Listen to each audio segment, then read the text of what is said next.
उस समय के बाद बा गुप्ता जी भगवान श्री रामचंद्र जब लंका पर बांदरी सेना लेके हमला बोल देनी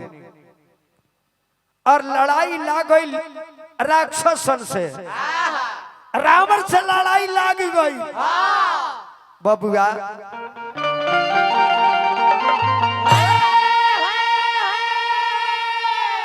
अरे कहानी कहानी,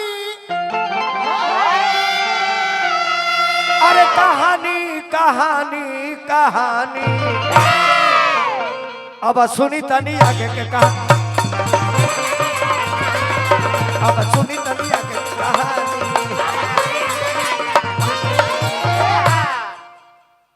रामाय रावण में जूद बैले भारी, रावण राम में जूद भैले, अरे देखो ले न पानी, अरे सुनल हम बानी कहानी। अब सुनी तनी आगे, अब सुनी तनी आगे कहानी।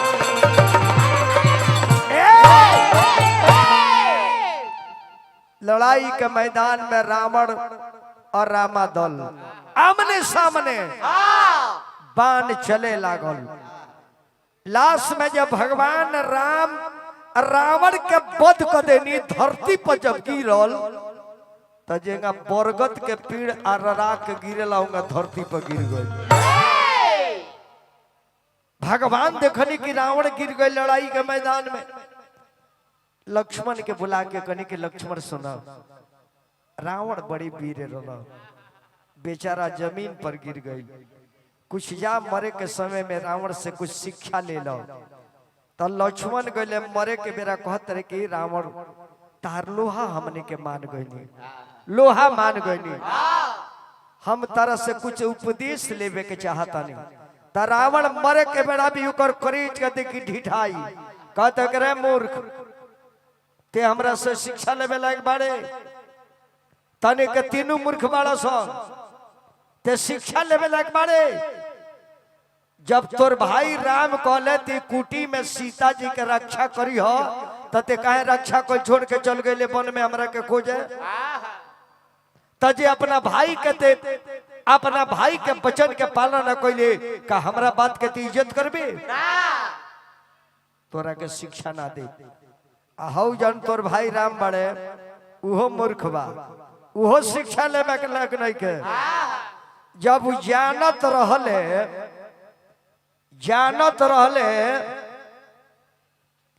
जे सीता के रावण चोरौले नहीं के,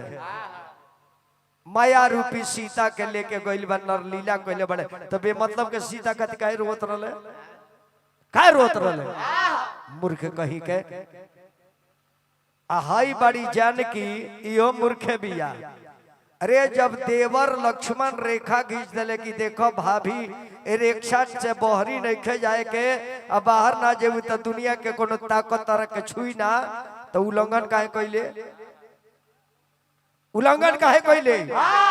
देवर के मर्यादा को उल्लंघन, रघुकुल के मर्यादा को उल्लंघन काहे कइले। बाहर रावण बाहर।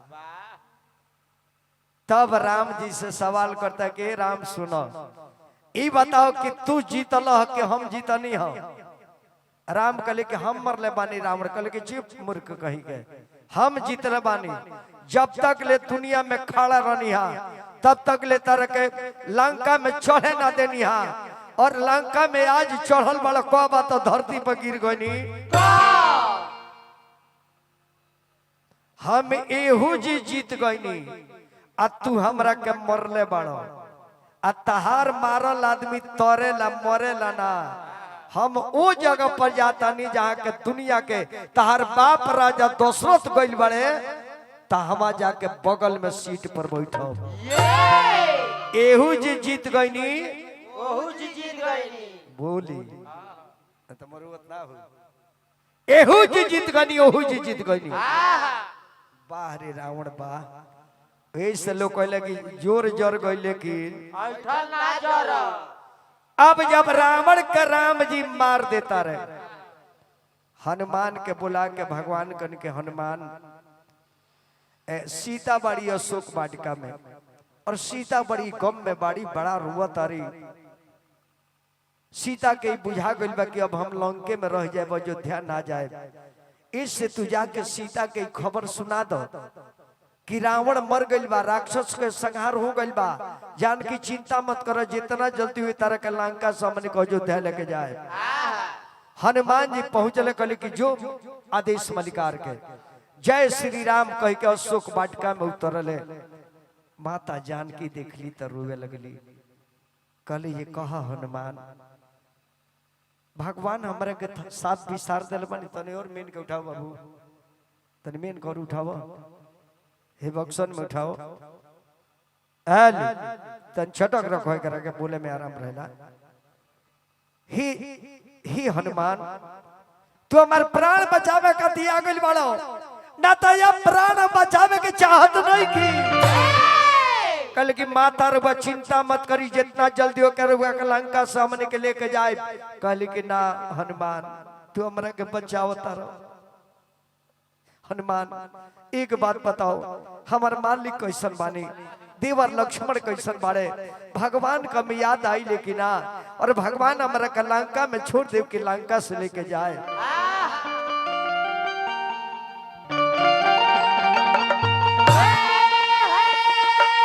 हनुमान, अरे कब मिली है करुणा निधान हनुमान तनी, अरे हमसे बताई देता हो।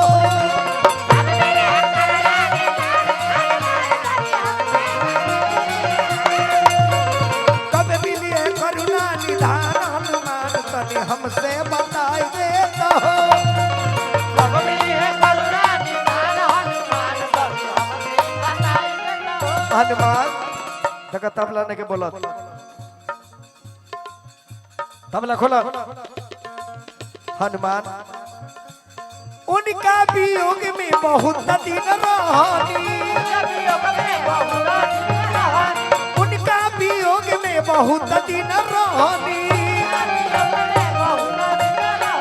सहे के न बोली एकर बोली लेखन सहनी। कैसन बा विधि के अरे विधान हनुमान तनी, हमसे बता देता हो।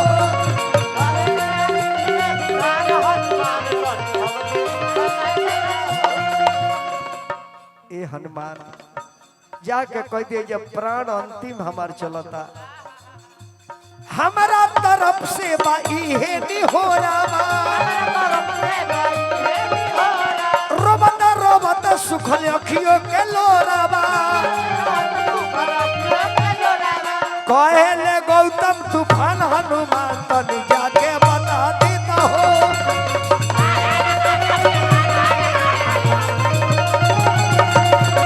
कहले गौतम तूफान हनुमान तनी हमसे बता देता हो।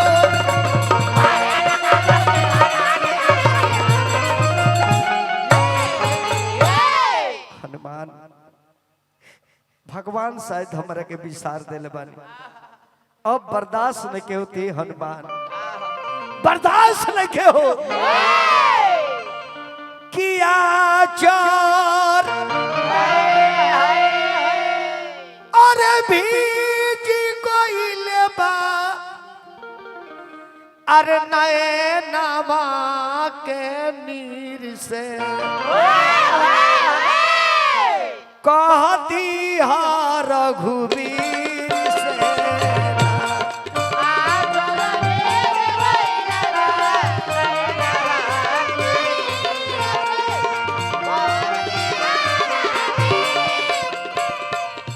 किया चर भीज गइल बा नैनवा के नीर से, कहती हा रघुवीर से।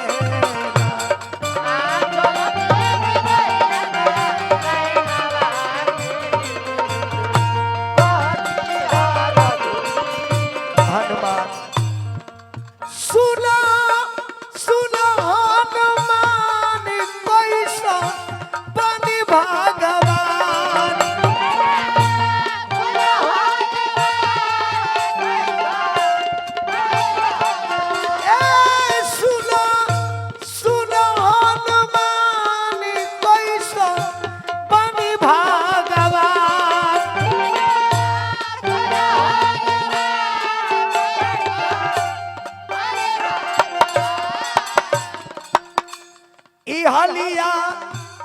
सुनाई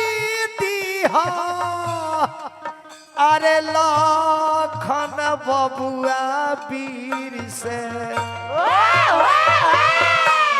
ई बात सुनाई दीहा देवर लखन वीर से कह दीहा रघुवीर से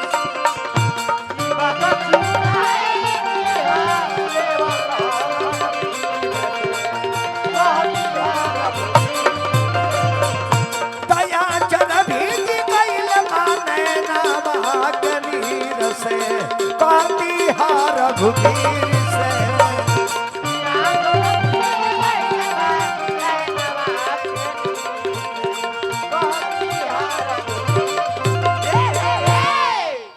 चाचा जी की तरफ से 100 रुपया पुरस्कार श्री मोहन गुप्ता जी 100 रुपया दिल बनी गार्जियन बनी हम गार्जियन के प्रणाम करता इतना बात हनुमान जी चुपचाप सुनता कल की माई रोई मत माई रोई मत अरे बेटा के जियल धीरकार बाबे जाना बेटा के सामने माई के आंख से आंसू गिर गई वो बेटा के दुनिया में रहल बिल्कुल बेकार बा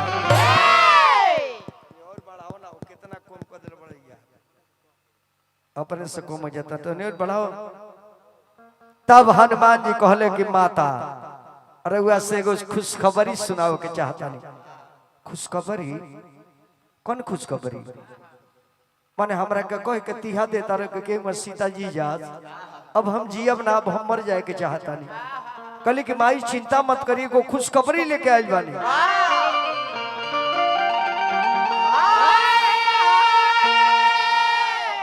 अरे खबरिया सुनाए माई अरे खबरिया सुनाए माई आज के समरिया के कहा आज के लड़ाई में कुछ भइल बा का कहली कि माई तू एकदम आनंद हो जाए सुन के खबरिया सुनाए माई आज के समरिया के खबरिया सुनाए माई आज के समरिया के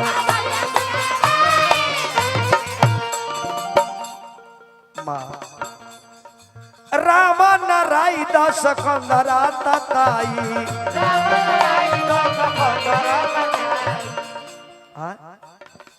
का रावण बानो कहली कि माई रावण राई दस कंदरा तताई अपने हाथे नाथ कइले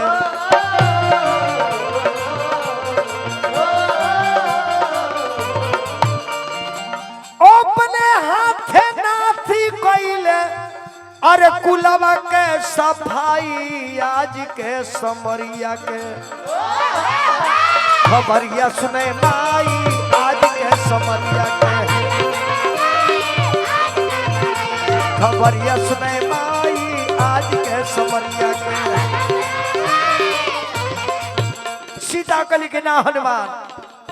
इन्हें के हो सकत रावण वीर का मर पति के मर रहे हो को ई बात झूठ बा जेकरा 20 को हाथ हमारा स्वामी के 2 गो हाथ जेकरा 10 को मुड़ी उसन व्यक्ति के कैसे हमारा मालिक मार दे कहले कि माई विश्वास करी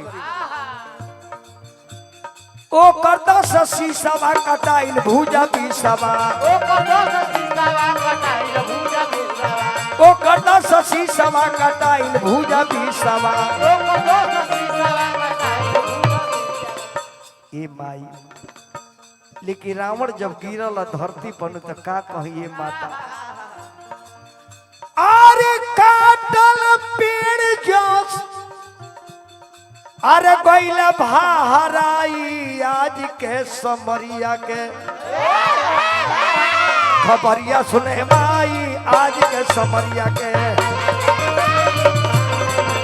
खबरिया सुने माई आज के समरिया के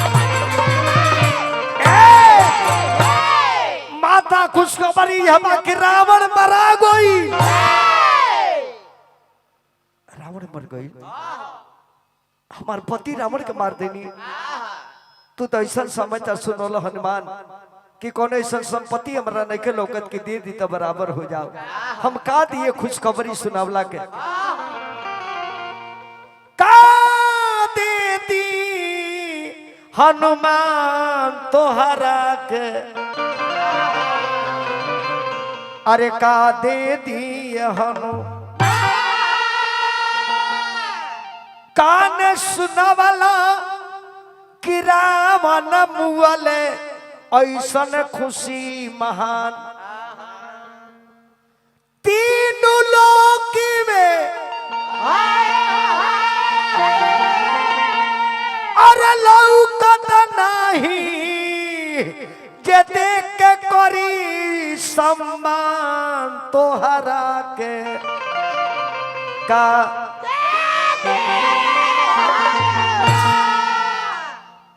का दी तरह के खबर सुनावला के लेकिन हनुमान हमरा लगे बात तो ना तरह के दे देता नहीं कि राम भगति में अरे भी जल रहब देता बानी है वरदान। जब जब नारायण के जन्म हुई तब तब हनुमान तारा भगवान से दर्शन हुई कि राम भगति में अरे भी जल रहब देता बानी है पर दास गई तरी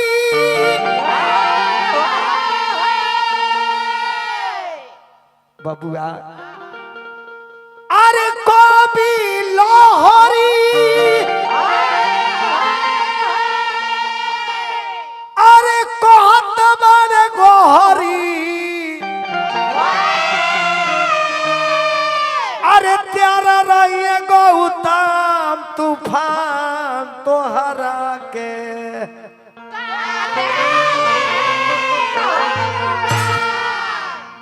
क्या हनुमान लेकिन ही ना बतौलो कि भगवान हमारा विषय में का सोचता नहीं कल के माई अब देरी नहीं खे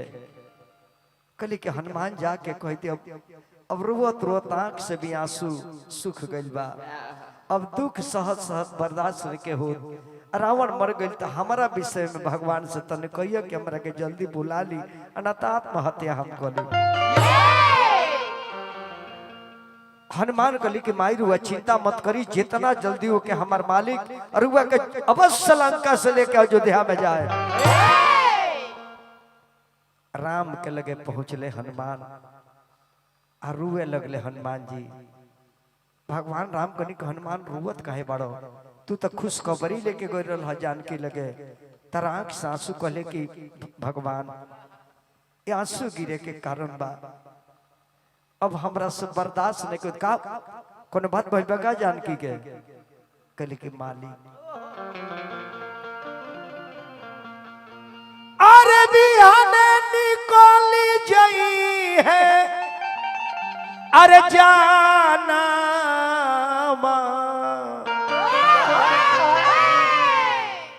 मालिक रात केहूँगा कट जाओ तो बड़े बा बिहने तकले माई सहित प्राण अपन त्याग दिए बिहाने निकली जई है अरे जाना रे तब का होई देखे तारा साना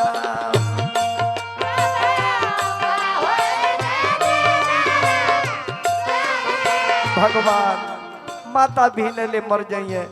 रात कट जाओ तो ढेरे बा बिहाने निकली जाई है जाना मारे तब का करब देख तारा साना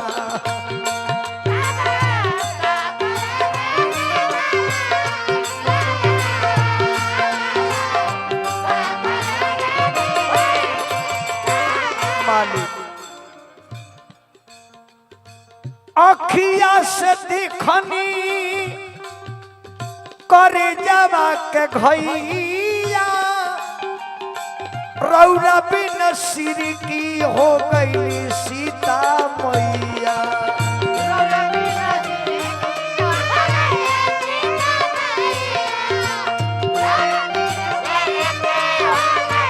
मालिक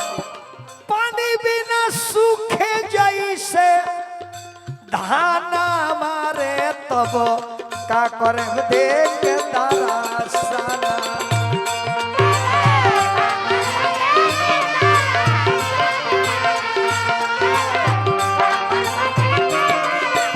मालिक अगर हमारा के चेला समझता नहीं तो हमारे एगो चिरौरी बा हमारा तरफ से बा इहे निहोरावा रवत रवत सूखल अखियों के लोरावा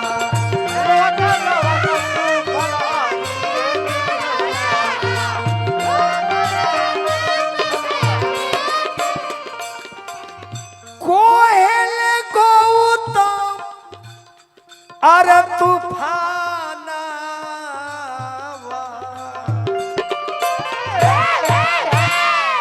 तब का करे देख दरसना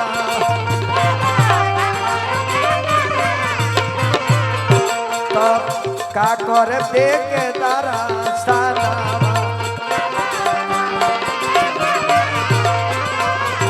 तब का होई देख दरसना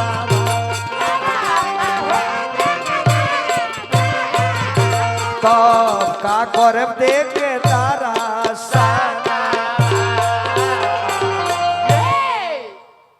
भगवान कने के हनुमान चिंता मत करो अब वो लंका के राजा के रहे विभीषण जी रावण के मर गईला पर राम जी राजा बना दिले विभीषण जी के विभीषण जी के भगवान बोलौनी कहनी के ही विभीषण महाराज अब रावण के बाद रउआ राजा बानी और ए राज के मालिक रउआ बानी इस रउआ जाई माता जानकी के लिए आवे अशोक वाटिका में अब अशोक वाटिका से माता जानकी के बुलावल जाता आ रावण के जन पुष्पक विमान रहे वही पर सब लोग सवार होता वैसन विमान रहे गुप्ता जी जे जितने लोगों पर बैठे उतने सीट खाली बा और मन के गति से चले मन चाहे दे कि दिल्ली तो दिल्ली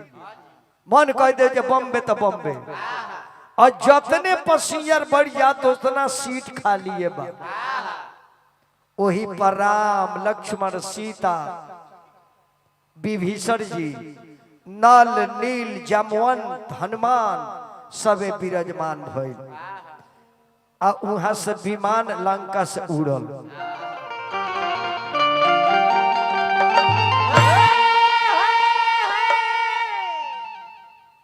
सीता जी रुआ तारी कहली कि स्वामीनाथ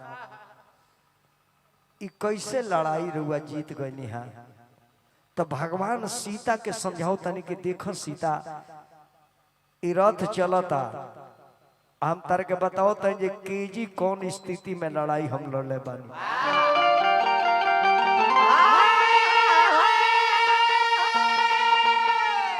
नीला रे गगनमा से अरे नीला रे गगनमा में अरे उड़ला विमानवा देखो हो सिया जी सीता देखो देखो हो सिया जी ई हराना माया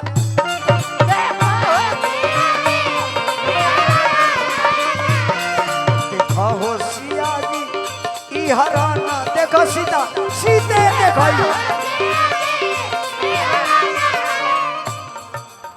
नीला रे गगनमा में उड़ेला विमानवा देखो हो सिया जी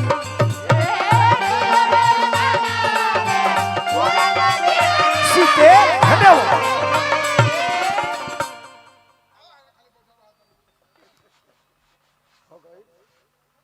देखो हो सिया जी ई हराना माया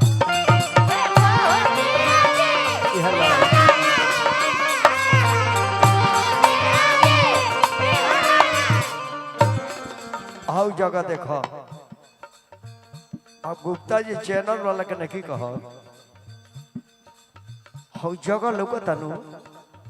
मेघनाथ के बरले हुई जा लक्ष्मण लालावा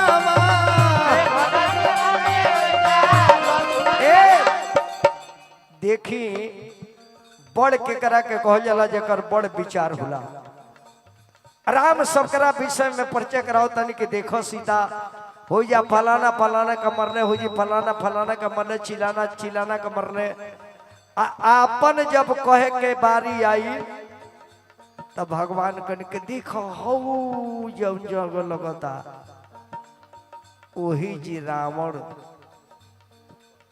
और कुंभकर्ण दोनों भाई मरइले। अपना कहे के बेरी भगवान आपन बड़ाई नहीं की कह भाई के बड़ाई कह देनी नन लीजा मोंद के कह देनी हनुमान के कह देनी आपन न मराई तो कह देनी हो ही जी आ रावण कुंभकर्ण दोनों भाई मरइले। भगवान ने की कह के हम मरनी गुप्ता जी ओ जगह पर यदि हमनी ऐसा व्यक्ति रही तो सब करा के कहे के पहले कहते देखो देखो देखो हो जी पूरा चहल रह होई जमरोइले कुंभकर्ण रावणवा देखो होशिया जी इहरा नामा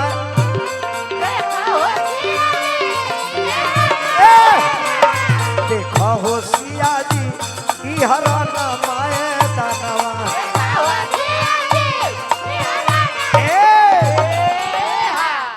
रथ लंका से चल दिला अयोध्या खातिर।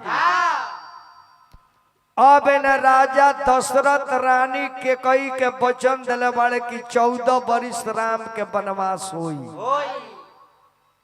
आ 14 वर्ष में एक दिन बाँचल बा। उन्हें भाई भरत जमीनी के अंदर आसन मार के अतना रुआ तरह साधु बन बन के जाटा इतना न हो गइल बा कि जाटा रोड बन गइल बा ऊपर लोग लात धक चलता। बारे भाई इंतजार में अब सोची कि इंतजार के घड़ी कितना कितना लंबा होला। एक दिन बाँचल बा। भरत जी सोचता रहे कि अब एक दिन बाँचल बा भैया कर मतलब हमरा से नाराज बड़े हर माई कहे ऐसा वचन मंगल अगर भैया राम के दिल में थोड़ा भी रहती तो एगो खबर आ गई रही कि भरत चिंता मत कर हम आओ तानी जब काले भर समय बा ताज कोनो सूचना के चाहिए एकर मतलब कि भैया हमरा के भुला गईले। आने हनुमान जी से राम जी कहते हैं कि हनुमान एगो काम करो भाई भरत प्राण त्याग दी है काहे कि जाना बिना हमार चरण पादुका ले गईले चित्रकूट में से चरण पादुका लेके गले तो कहले कि भैया अगर 14 वर्ष इंतजार करे अगर एक दिन यदि लेट हो जाई तो स्वयं अपना देह में आग लगा कर मर जाए। हनुमान तू एगो काम कर चल जा अयोध्या में अब भाई भरत के प्राण बचा लो जाके कह दिए जी भैया तहार बिहने अबे करिए इस सूचना जल्दी सुनाओ ना तो भाई मर जाए। तो भरत ऐसा भाई मिली ना अपने भगवान रुक जाता नहीं कहवा केमठ की यहाँ जन मलाह पार कैले रहे उ मलाह जब खेवाई ना लेलस तो कलस की मालिक खेवाई तबे ले कि जब वंश रहुआ लौटब तो एक दिन खाती एक गरीब के घरे रहुआ रुक जाए ओहि दिन समझब जे हमार मजदूरी मिल गई और समय में रहुआ जमन कुछ दे दे अपना सिर पर हम प्रसादी जान के रख ले। तब वचन भगवान ने दिल बानी 14 वर्ष में एक दिन बाँचल बा मलाह के घरे रुक जाता नहीं हनुमान के बुला के कहने के हनुमान तू एजी मत रुको तू भाई भरत के प्राण बचाओ। रीड बढ़ाओ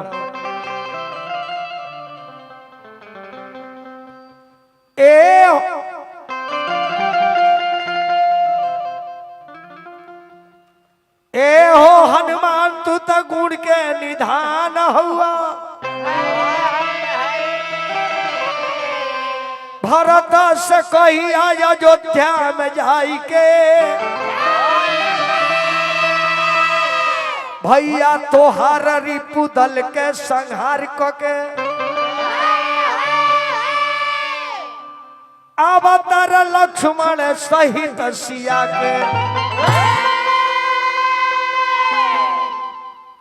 एहू जी कहे में देखिए और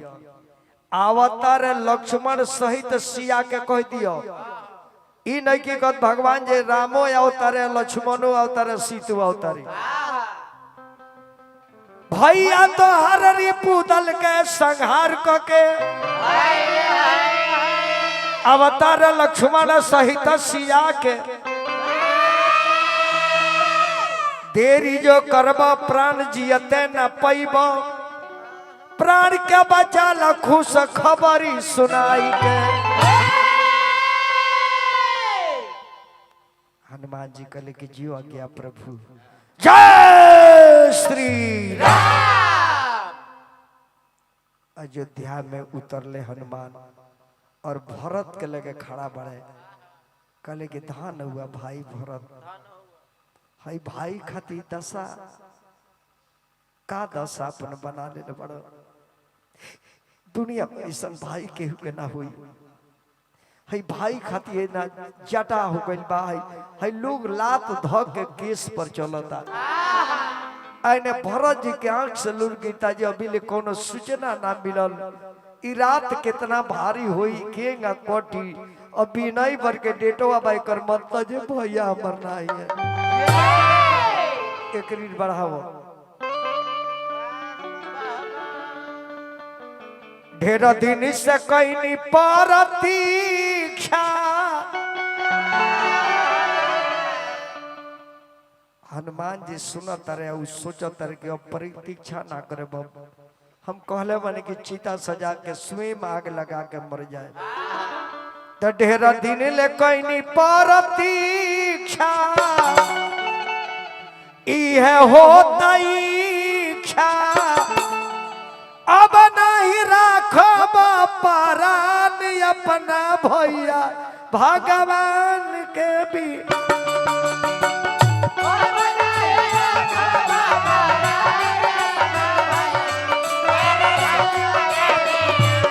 अब नहीं राखब परान अपना भैया भगवान के बिना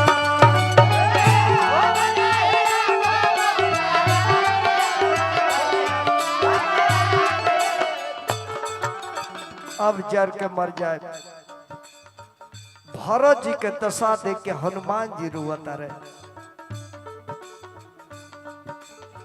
भैया रघुरैया बाप काहे भूलैले बीती गईली अवधि अवधेश नहीं आइले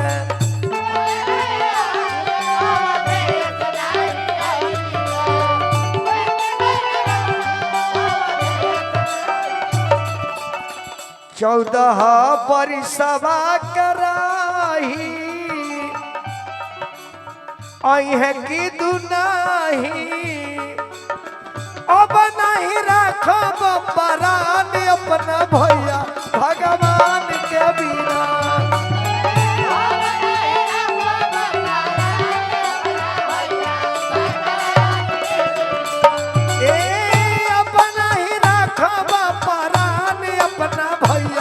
भगवान के बिना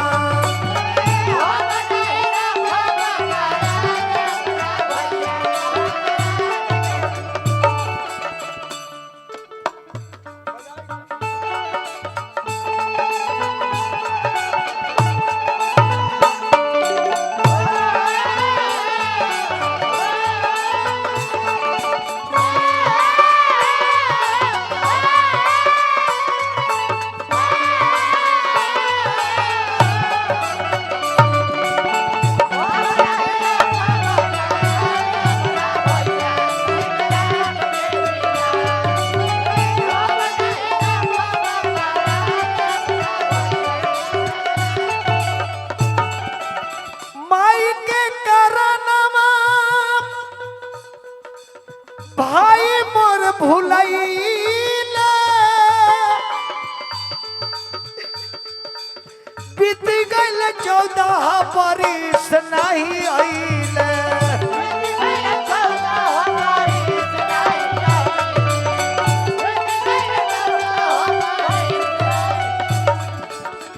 यह बात कहले विजेंदर लिखल मानस के अंदर यह बात कहले तूफान अपना भैया भगवान के भी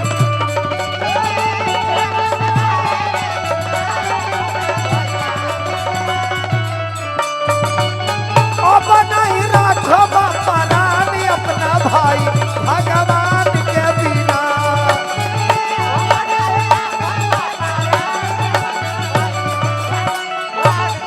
भरत जी बैठ के रोआ तारे हनुमान जी खड़ा बानी जब भरत जी देखले रुए में व्यस्त माने देखते न कि हनुमान जी खड़ा बड़े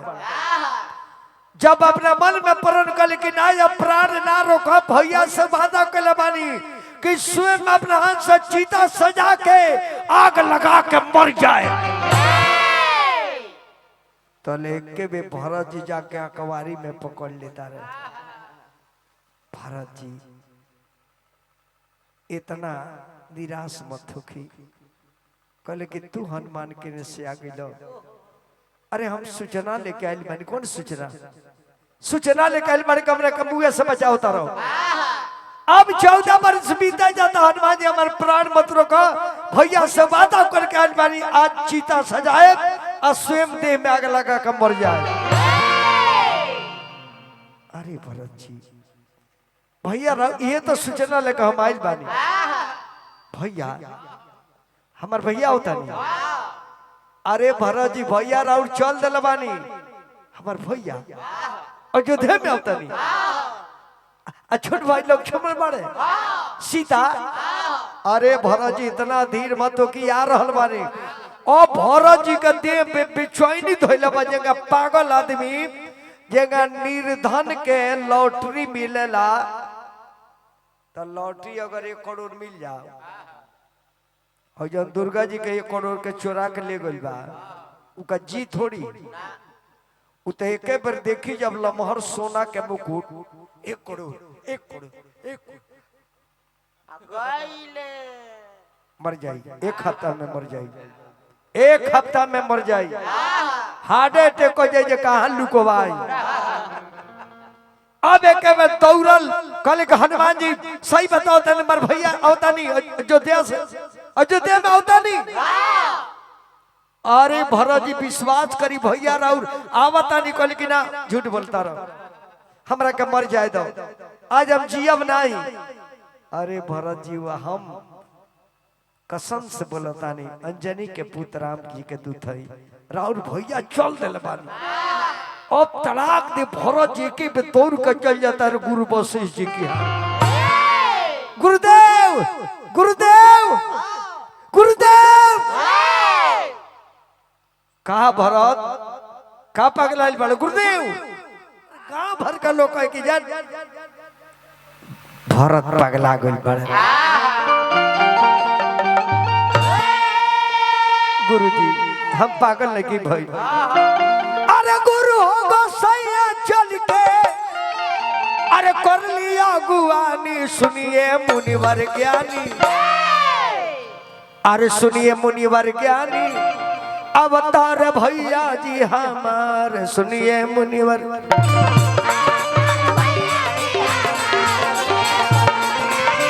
अवतार भैया जी हमारे सुनिए मुनिवर ज्ञानी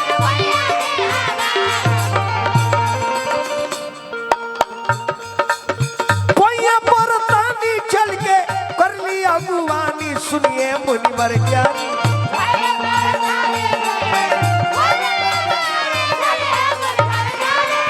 अवतार भैया जी हमार सुनिए मुनिवर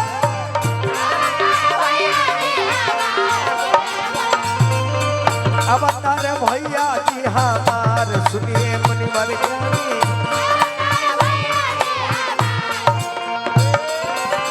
जैसे कि नीरी धन के मिले दौलतिया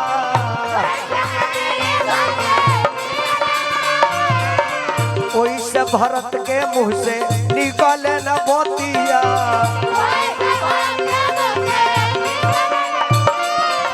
माथ पर खड़ा हाथे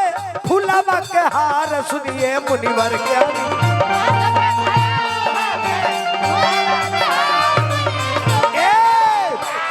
अरे अवतार भैया जी हमार सुनिए मुनिवर ज्ञानी।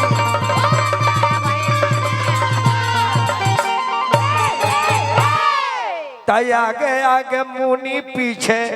भरत और संतीरी अभीर पर नियंत्रण दे चलता रे कोहले विजेंद्र बाबा। अरे गोबला तूफान सुनिए मुनिवर ज्ञानी। अवतार भैया जी हमार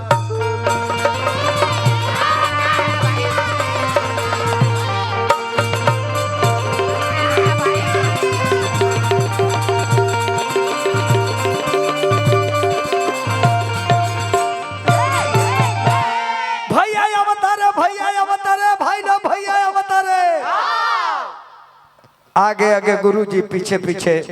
भरत जी बड़े माथा पर खड़ाऊ लेके दौड़त के भैया के आते आते खड़ाऊ पहिराए। अब भैया के आसन पर ले जाके बैठाए। जब देरी भइल विमान आवे में तब भरत जी कतर के हनुमान जी भैया अभी ले तना आइले। एक मतलब कि हमरा के तू प्राण हमर बचावे खातिर नानू कोनो कली करे आ रहल बानी वहां के कहां अवतार भैया। अब जेगा कोनो मंत्री एमएलए एमपी उतरे हेलीकॉप्टर से आ जाएगा लोग हवाई अड्डा पर